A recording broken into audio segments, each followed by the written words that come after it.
Assalamualaikum warahmatullahi wabarakatuh. Saya akan menjelaskan tentang 10 sensor Arduino dan 10 microcontroller. Yang pertama saya akan menjelaskan 10 sensor Arduino. 1. Sensor sidik jari atau fingerprint. Sensor sidik jari atau yang biasa juga disebut fingerprint ini biasanya digunakan sebagai akses keamanan pada suatu sistem.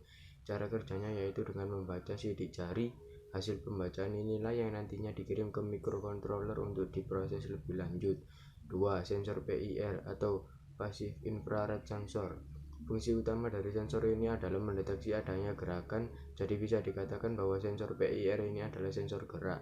Cara kerjanya yaitu dengan membaca pergerakan objek yang memancarkan radiasi inframerah, termasuk manusia. Jadi sensor ini tak akan mendeteksi gerakan pada benda mati. 3. Sensor akselerometer dan gyroscope.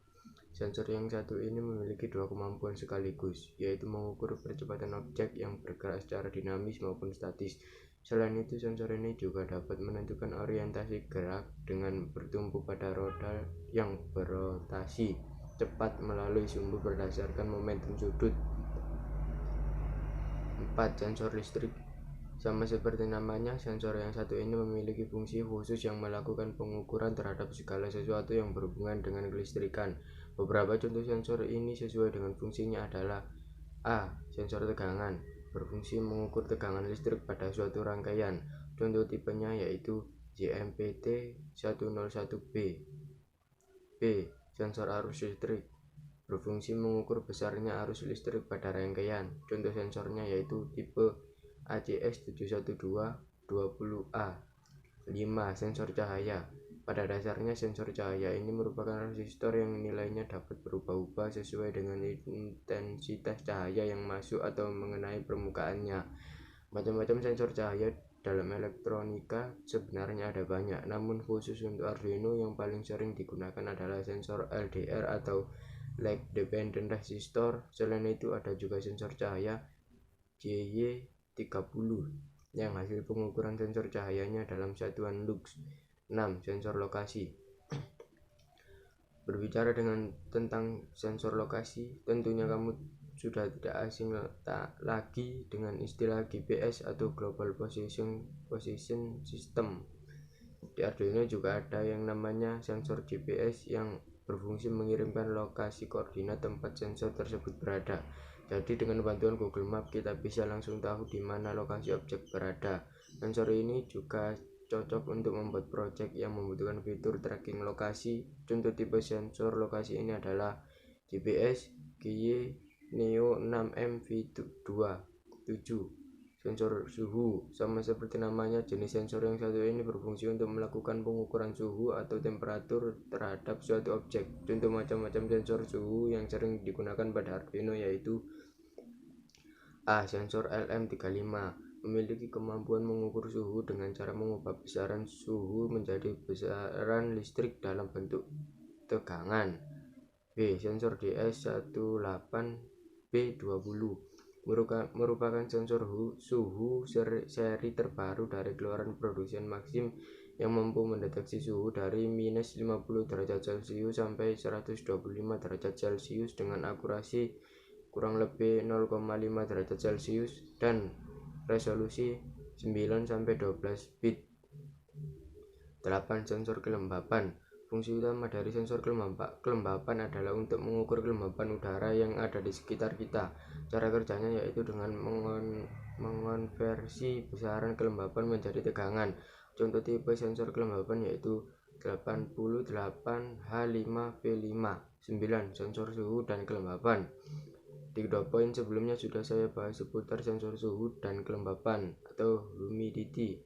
Namun pada poin ini saya akan membahas satu sensor yang memiliki dua fungsi sensor tersebut sekaligus. Jadi dengan sensor ini kamu bisa mengukur suhu dan kelembapan. Ada banyak sekali jenis sensor 2-in-1 ini, namun yang paling sering digunakan pada Arduino adalah A. Sensor DHT11. Fungsi sensor DHT11 adalah mengukur suhu dan kelembapan dengan output digital yang murah dengan tingkat akurasi kurang lebih 2 derajat Celcius untuk suhu dan untuk kelembapan sekitar 5%. B. Sensor DHT22. adalah saudara dari jenis sensor Arduino DHT11 dan memiliki tingkat akurasi lebih tinggi dari sensor tersebut. Sama dengan sensor DHT11, sensor ini juga hasil pengukurannya tertinggal 2 detik dari kondisi aslinya. 10. Sensor ketinggian air atau water level sensor. Fungsi khusus dari sensor ini adalah mengukur ketinggian dari objek yang berupa zat cair seperti air, bensin, solar, minyak, dan sejenisnya. Kekurangan dari sensor ini adalah ketinggian yang dapat diukur hanyalah ketinggian yang mengenai lempengnya saja. Jadi tidak bisa digunakan untuk mengukur ketinggian air yang lebih tinggi dari tinggi lempeng sensor.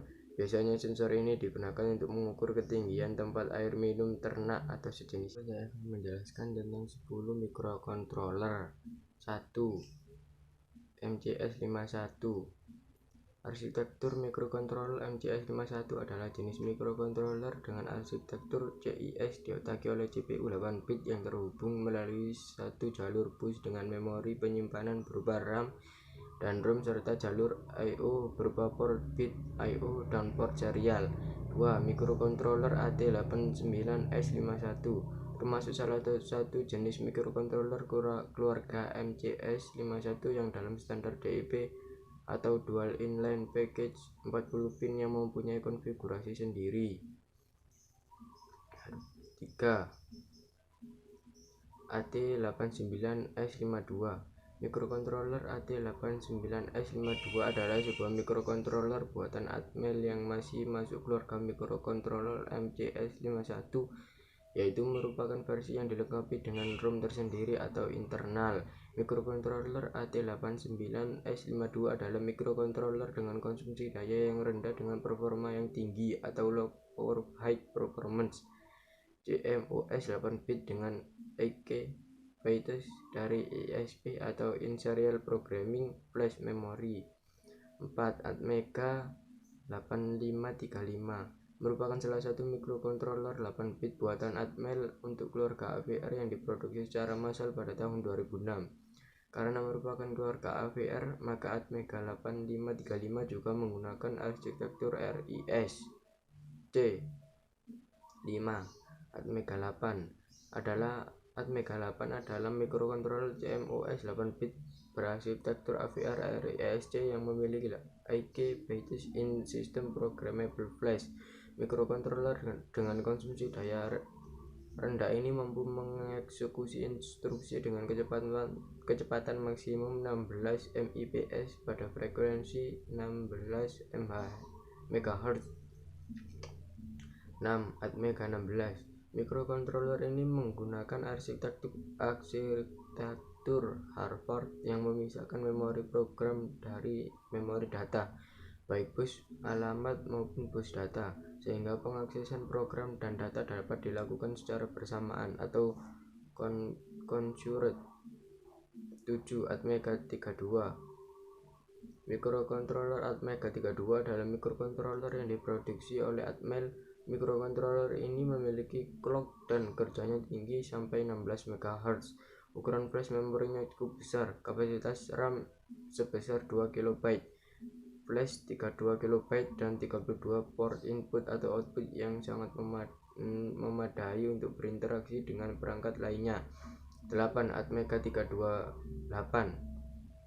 Atmega 328 adalah mikrokontroler keluaran dari Atmel yang mempunyai arsitektur RISC atau Reduced Instruction Set Computer, yang dimana setiap proses eksekusi data lebih cepat daripada arsitektur CIS atau Completed Instruction Set Computer.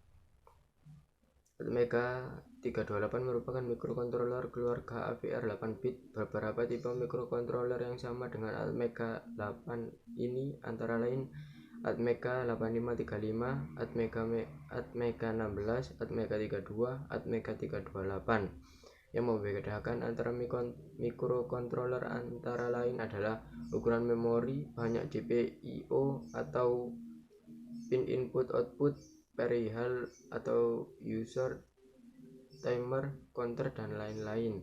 9. ARM adalah prosesor dengan arsitektur set instruksi 32 bit RISC atau Reduced Instruction Set Computer yang dikembangkan oleh ARM Holdings. ARM merupakan singkatan dari Advanced RISC Machine. Sebelumnya lebih dikenal dengan kepanjangan Acorn RISC Machine. Dalam proses perkembangannya, akhirnya kekayaan intelektual tentang ARM diberi oleh ARM Ltd. Namun ARM Ltd kemudian memutuskan untuk tidak memproduksi ARM prosesor. 10. MIPS. MIPS ini salah satu jenis prosesor yang paling mudah untuk dipahami dibanding dengan Intel atau yang lainnya. Soalnya MIPS dirancang sama John L. Hennessy pada 1981 yang waktu itu dibuatnya di Stanford University. Jadi komponen-komponennya masih dasar dan mudah dipahami untuk pembelajaran di kuliah. MIPS sendiri punya kepanjangan Microprocessor Without Interlocked Pipeline Stages. Wassalamualaikum warahmatullahi wabarakatuh.